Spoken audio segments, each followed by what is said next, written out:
At a hotel in Nairobi, Kenya's capital, dozens of people gather to watch this display of Chinese culture.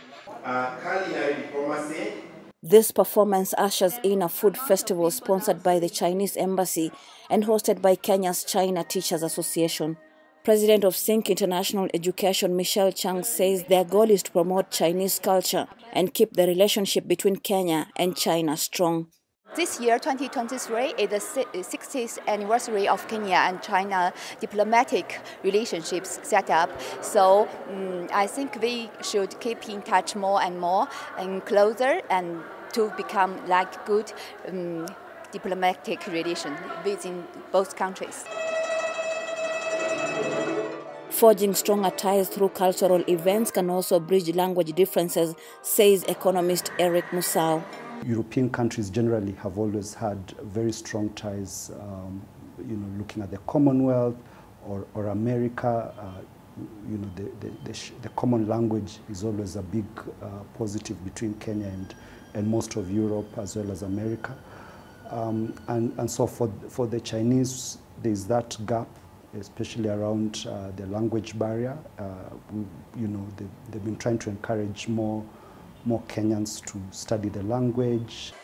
Chinese presence in Kenya has been growing over the years. Chinese companies have built massive projects in Kenya, like the standard gauge railway between Nairobi and Mombasa. At the same time, Kenya's central bank says the trade deficit between Nairobi and Beijing grew to $3.62 billion in 2022, up from $3.51 billion the previous year.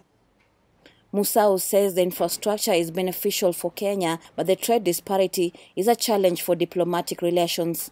In terms of exports to their market, you're looking at just a couple of $100 million. So the balance of trade is really in their favor.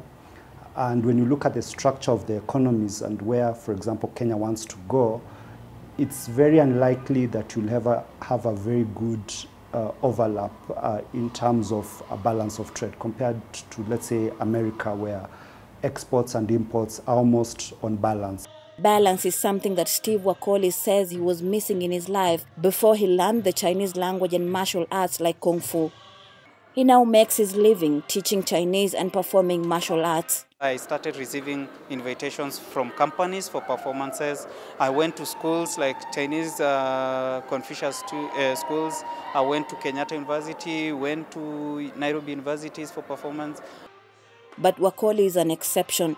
Many Kenyans are uneasy by what they say is too much Chinese engagement in Kenya, especially in the retail sector. We used to buy clothing from China, but now they have their own store here, and what they sell is cheap. Our customers all go to their store to find cheap products. Because of the infrastructure projects, Kenya's debt to China stood at $6.3 billion as of March 2023, almost two-thirds of the country's total bilateral external debt. Analysts say cultural programs such as this food festival aims to ease uncertainty caused by what some Kenyans see as unbalanced economic relationship. Victoria Amunga, VOA News, Nairobi.